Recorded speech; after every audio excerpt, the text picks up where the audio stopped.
Olá, alunos, tudo bem? Vamos dar seguimento à nossa aula, certo? E nossa aula de hoje vai falar sobre os locais de atendimento e definições dos serviços de urgência e emergência.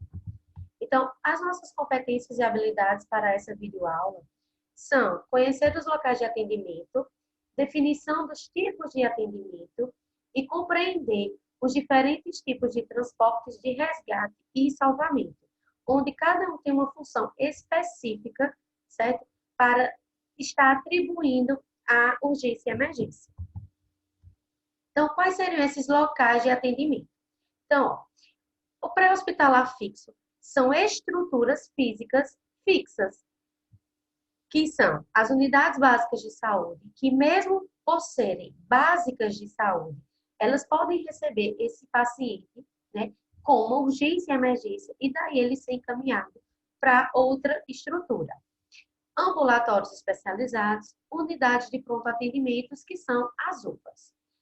Os serviços pré-hospitalar móveis entram o serviço do SAMU, certo? 192, e o sistema de resgate do Corpo de Bombeiros Militar e ambulâncias da iniciativa privada. Quais seriam essas ambulâncias?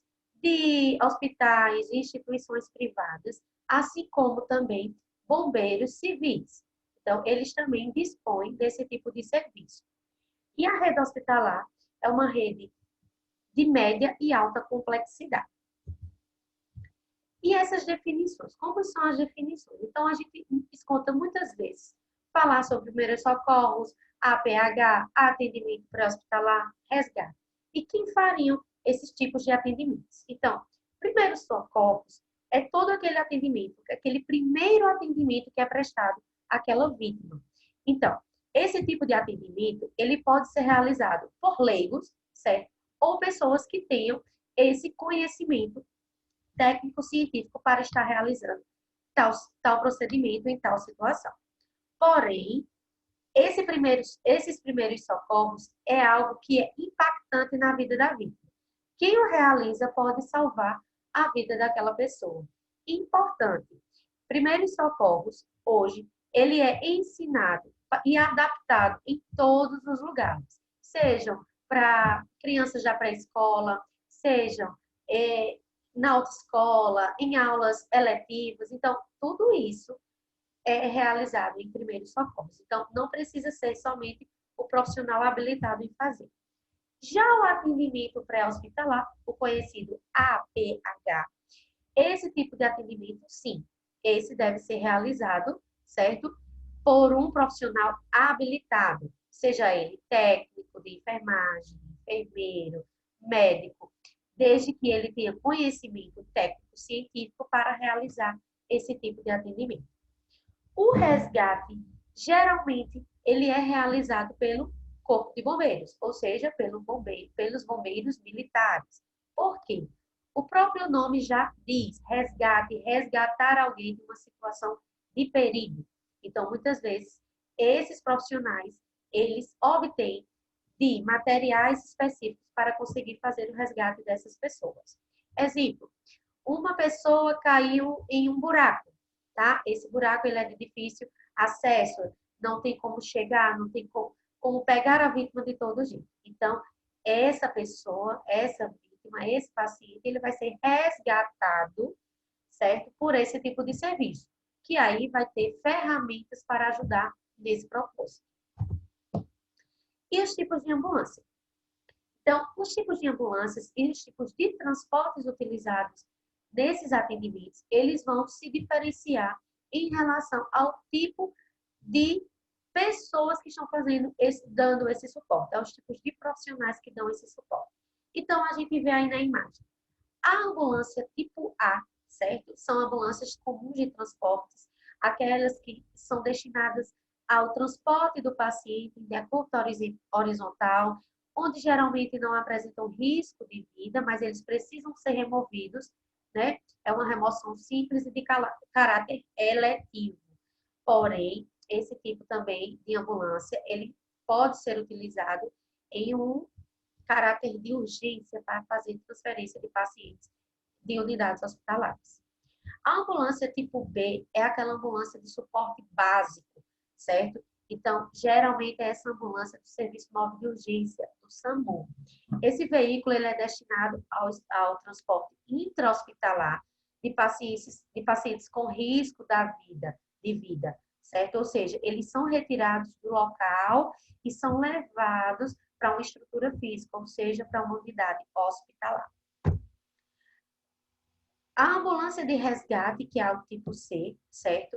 É aquilo que eu falei para vocês, essa ambulância aí, a gente vê que é a ambulância dos bombeiros, bombeiro militar. É um veículo de atendimento de urgências pré-hospitalares de pacientes vítimas de acidentes ou pacientes em locais de difícil acesso, onde eles vão estar realizando o quê? O resgate. E aí, eles obtêm toda uma questão de transportes de salvamento, sejam eles transporte aquático, de alturas. Então, a gente observa aí o bote salva-vidas, certo? Que está fazendo esse resgate aquático.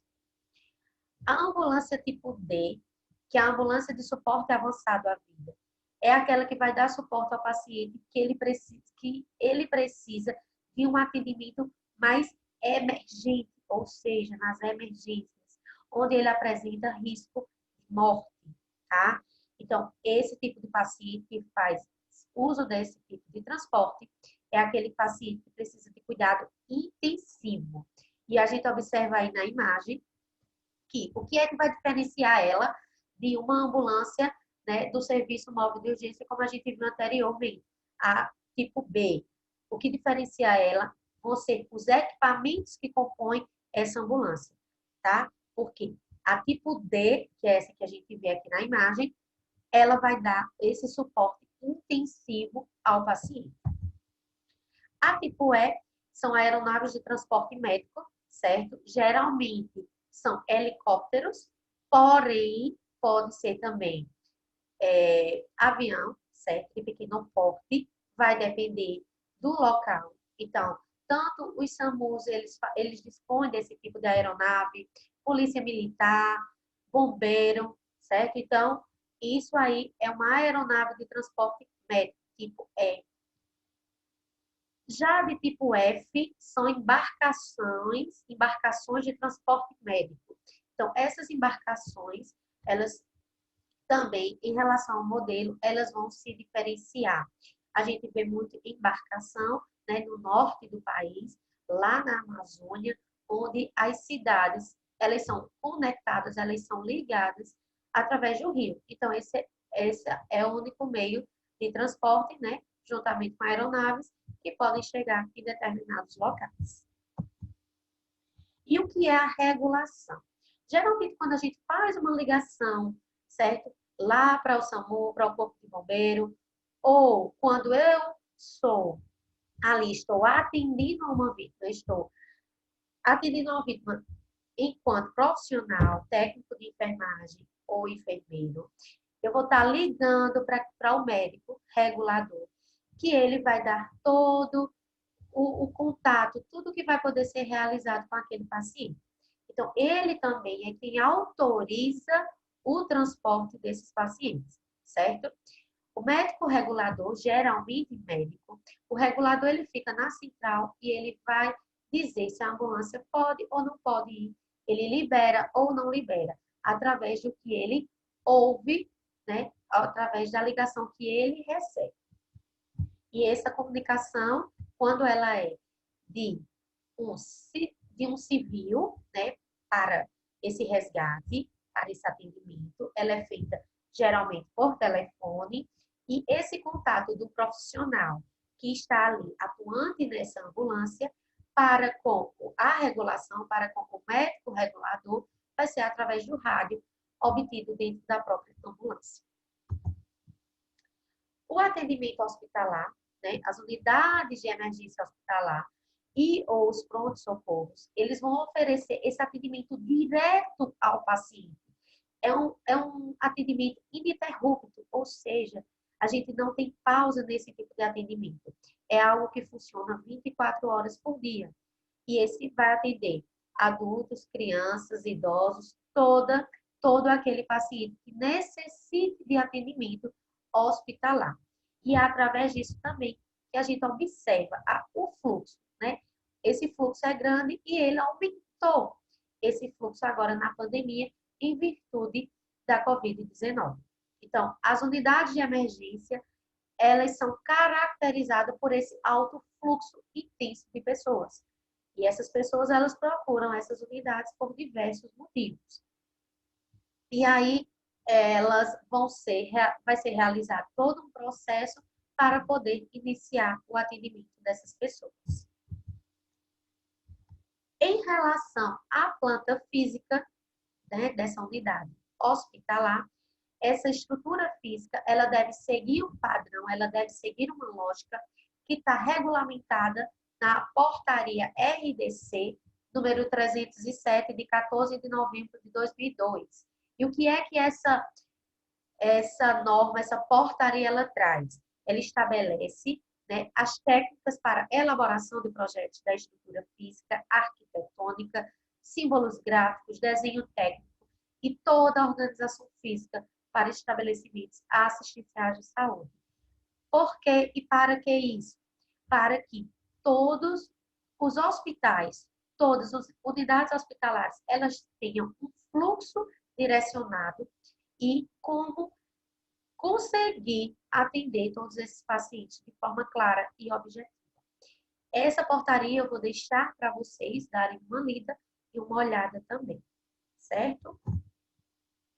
Então, desde que quando esse paciente entra na unidade, ele vai passar por todo o processo de triagem, e essa triagem é o que a gente vai ver na próxima aula.